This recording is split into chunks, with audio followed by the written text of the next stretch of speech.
되게 하소서 하고 참여해 주셨습니다.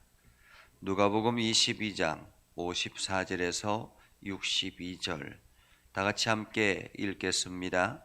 예수를 잡아 끌고 대제사장의 집으로 들어갈새 베드로가 멀찍이 따라가니라.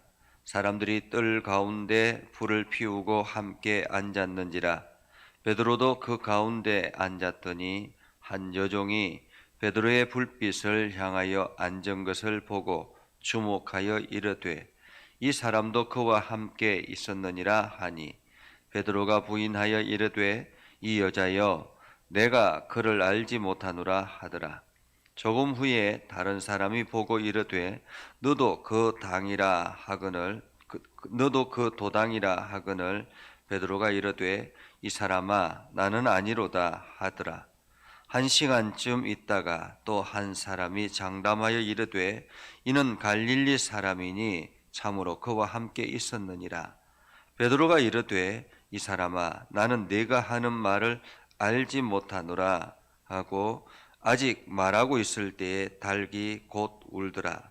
주께서 돌이켜 베드로를 보시니 베드로가 주의 말씀 곧 오늘 닭 울기 전에 내가 3번 나를 부인하리라 하심이 생각나서 밖에 나가서 심히 통곡하니라.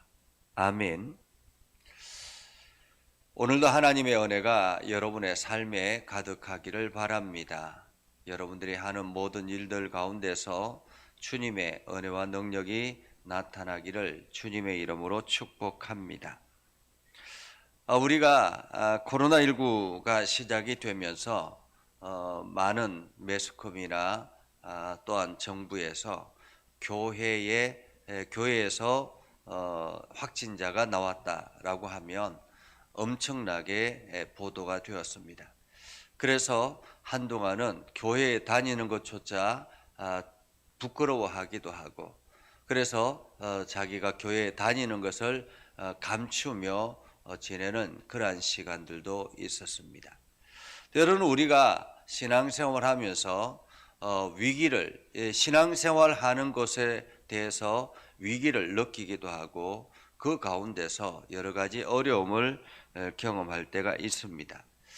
그때마다 많은 사람들이 믿음의 고백을 두려워하기도 하고 주저하기도 하죠. 오늘 예수님을 따라왔던 제자들, 특별히 오늘 말씀이 있기 전에 예수님께서 다락방에서 최후의 만찬, 마지막 만찬을 하고 겟세마네 동산으로 올라가죠. 겟세마네 동산에서 기도하고 또 제자들에게 기도하라고 명령하셨을 때, 그때 가룟 유다가 대제사장 그 사병들을 이끌고 와서 예수님을 체포하는 장면을 봅니다. 예수님을 체포해서 갈 때에 다른 제자들은 다 도망가 버리고 베드로도 멀찍이 따라갔다라고 이야기를 합니다. 54절에 보면 예수를 잡아 끌고 대제사장의 집으로 들어갈새 베드로가 멀찍이 따라가니라 라고 말하고 있죠. 대제사장으로 집으로 들어갈 때 베드로가 멀찍이 따라가니라. 이때 대제사장의 집에서 지금 베드로를 재판하고 있었습니다. 사실 대제사장은 이 죄인을 신문할 그런 아무런 자격이 없는 사람이었습니다. 그리고 또한 대제사장은 지금 다른 일에 열심을 내야 될 것이 아니라 바로 유월절을 준비하고 어떻게 하면 유월절을 지킬까에 온 힘을 기울여야 되는 사람이 바로 대제사장입니다. 특별히 대제사장은 유월절이 되면 지성소 안으로 들어가야 되기 때문에 죄인들이라든지 어느 누구와 이렇게 사람 접촉을 하면 안 되는, 지극히 청결하게 해야 되는 사람이 바로 대제사장입니다. 그럼에도 불구하고 이 대제사장이 앞장서서 불법을 시행하고 있었던 것입니다. 자, 그렇게 겟세마네 동산에서 대제사장의 집까지 대략 30분, 도보로 30분 정도 거리가 되는데 이 30분 기간 동안 예수님은 질질 끌려왔던 것이죠. 그렇게 베드로가 멀찍이 예수님을 따라 갈 때였습니다. 예수님을 따라갈 때에 사람들이 뜰 가운데서 불을 피우고 함께 앉았다라고 이야기합니다. 이때 당시에 유월절이었기 때문에 유월절은 이른 봄에 시작이 되는 유월절이기 때문에 대체적으로 약간 추위가 있는 그러한 상태였습니다. 그러니까 더운 지역에서 약간 추위가 있었으니까 뭐 우리나라로 말하면 기온이 그렇게 그 정도면 충분히 지낼 만하다라고 말할 정도이죠. 사실 우리가 이 성지순례를 가거나 할 때에 2월달, 3월달이 제일 좋다고 이야기하죠. 1월, 2월, 3월. 왜냐하면 그때는 그 지역에서도 어느 정도 시원한 바람이 불어오기 때문에 우리한테는 아주 최적의 환경이지만은 그 사람들에게는 아주 추운 겨울이라고 말할 수가 있습니다. 이처럼 6월절에 다가올 때 6월절이면 대체적으로 서늘한 그러한 기운이 있는 상태였고 특히나 밤이었기 때문에 이 시간에는 밤이었기 때문에 아주 추웠다라고 말할 수 있습니다.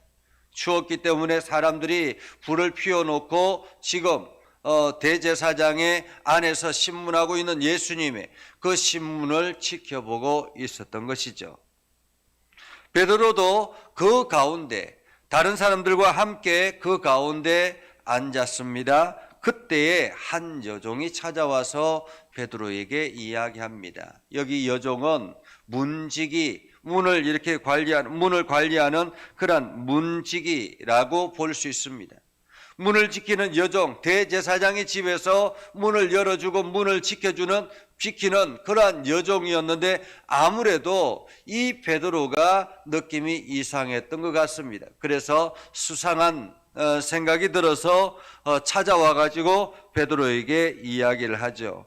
이 사람도 그와 함께 있었다라고 이야기합니다. 이 사람도 그와 함께 있었다. 이 사람도 그와 함께 있었다라는 말은 무슨 뜻입니까? 이 사람도 예수와 함께 있었던 사람이다라는 거죠. 예수를 따라다니던 사람이다라는 것입니다. 사실 얼마 전까지만 해도 이 예수님 주변에서 어깨에 힘주고 따라다녔던 사람이 바로 베드로였습니다. 그렇기 때문에 사람들이 많이 베드로를 알아보았을 것입니다. 특별히 이 한 여종도 그 베드로를 보았던 것이죠. 지금 이곳은 예루살렘이기 때문에 갈릴리 지역에서 활동하고 있었던 예수님이나 그 제자들을 알기가 쉽지 않습니다. 그런데 여종이 그를 한 번에 알아보았다라는 것은 예수님께서 예루살렘에도 몇 차례 올라왔을 때에 그때 특별히 성전에서 정화 작업을 하고 이러한 일들을 했던 것을 보았던 것입니다. 그래서 이 베드로도 거기에 그 여종의 눈에 띄었던 것이죠. 여종의 그 소리에 베드로가 깜짝 놀랍니다. 그리고는 이야기하죠. 이 여자여, 내가 그를 알지 못하노라. 내가 그를 알지 못하노라. 알지 못한다라는 말은 무슨 뜻입니까? 상관이 없다라는 말입니다. 나는 저 사람과 상관이 없다라는 말입니다. 나는 저 사람과 상관이 없다. 여러분, 자기가 위기를 모면하기 위해서 나는 저 사람과 상관이 없다라고 이야기합니다. 지금 예수님께서 대제사장의 뜰에서 신문을 받고 있습니다. 그때에 베드로는 나는 저 사람과 상관이 없다.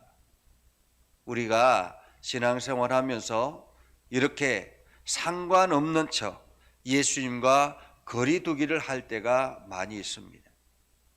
때로는 나에게 신앙생활하는 이 표현하는 것 자체가 손해가 될 것 같으면 사람들은 나는 예수를 믿지 않는 것처럼 그냥 아무것도 모르는 것처럼 그렇게 행동할 때가 있습니다. 아이들이 이 친구들과 함께 식당에서 밥을 먹을 때 모른 척, 자기는 신앙인이 아닌 척 그냥 기도하지 않고 몰래 기도하지 아니하고 그냥 식사를 하는 것처럼 말입니다. 아닌 것처럼 그렇게 행동할 때가 많이 있습니다. 그렇게 첫 번째 부인의 시간이 있었습니다. 그리고 조금 후에 또 다른 사람이 베드로를 찾아왔습니다. 그리고는 너도 그 도당이라, 너도 그 도당이라, 너도 그와 함께 다니던 예수쟁이와 함께 다니던 예수와 함께 다니던 사람이다. 그러자 베드로가 또다시 이야기합니다. 이 사람아, 나는 아니로라. 나는 아니로라. 1시간쯤 있다가 시간이 많이 좀 지체되었습니다. 아마도 예수님의 신문이 계속 진행되고 있는 그러한 상황이었던 것 같습니다. 이러한 1시간쯤 있다가 한 사람이 장담하여 이르되 이 갈릴리 사람이니 참으로 그와 함께 있었다. 이 사람이 갈릴리 사람이다라는 것까지 알고 있는 사람이었습니다. 그러자 베드로가 화를 내면서 이야기합니다. 이 사람아, 나는 내가 하는 말을 알지 못하노라 하고 말을 할 때에 닭이 울더라 라고 이야기합니다. 말을 할 때에 닭이 울더라. 그러자 예수님께서 신문을 받고 있는 그때에 예수님께서 베드로를 쳐다보시면서 베드로를 보시니 베드로가 주의 말씀 곧 오늘 닭 울기 전에 내가 3번 나를 부인하리라 하심이 생각나더라. 사실 얼마 전만 해도 저녁 먹을 때까지만 해도 이러한 일들이 일어날 것을 상상도 못했겠지요. 예수님께서 내가 오늘 닭 울기 전에 나를 3번 부인할 것이다 라고 이야기했을 때에 베드로는 장담했습니다. 나는 목숨을 각오하고 주님과 함께 갈 것입니다 라고 그렇게 장담했습니다. 그런데 지금 베드로는 예수님을 부인하고 있었던 것입니다. 어쩌면은 예수님이 전장에서 싸우고 칼을 들고 싸웠다면 베드로는 오히려 예수님을 따라갔을지 모르겠습니다. 그러나 지금 베드로는 예수님이 죄인 가운데 죄인이 되어 있는 저 상황에서 함께 그 예수님과 걸어가기를 주저했던 것입니다. 그래서 예수님과 거리 두기를 했던 것이죠. 그러나 베드로는 예수님의 말씀이 생각이 나자 다시 밖에 나가서 심히 통곡했다라고 이야기하죠. 심히 통곡했다. 여기서 통곡했다라는 말은 후회했다, 정말로 자기 자신을 돌아보는 시간이었다라고 볼 수 있습니다. 통곡했다. 우리가 신앙생활 하면서 믿음에 장담할 때가 있습니다. 나는 결단코 그런 일을 하지 않을 것이다.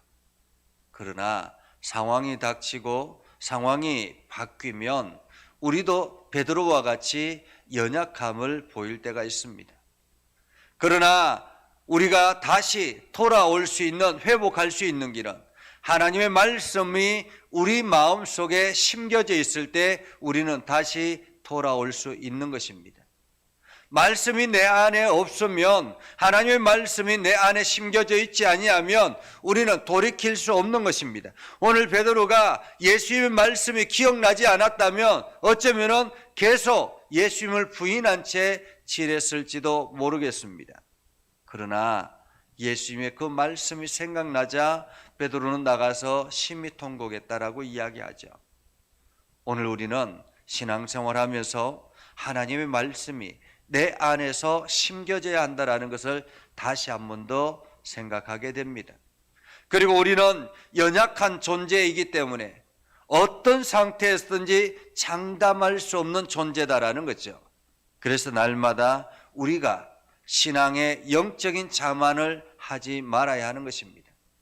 우리가 자만하지 아니하고 날마다 겸손함으로 나도 당신과 같이 죄인됨을 고백하고 나도 당신과 같이 연약한 존재이다라는 것을 기억하고, 그래서 서로 간에 격려하고 위로하고 함께 더불어서 나아가는 믿음의 삶이 필요한 것입니다.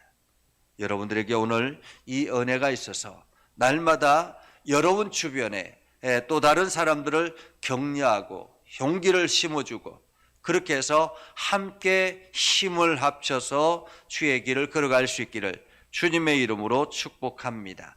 기도하겠습니다. 거룩하신 아버지 하나님, 은혜를 감사합니다. 오늘도 우리의 삶을 붙들어 주셔서 하나님의 나라를 향해서 달려가게 하시고 믿음의 길을 걸어가게 해주심을 감사드립니다.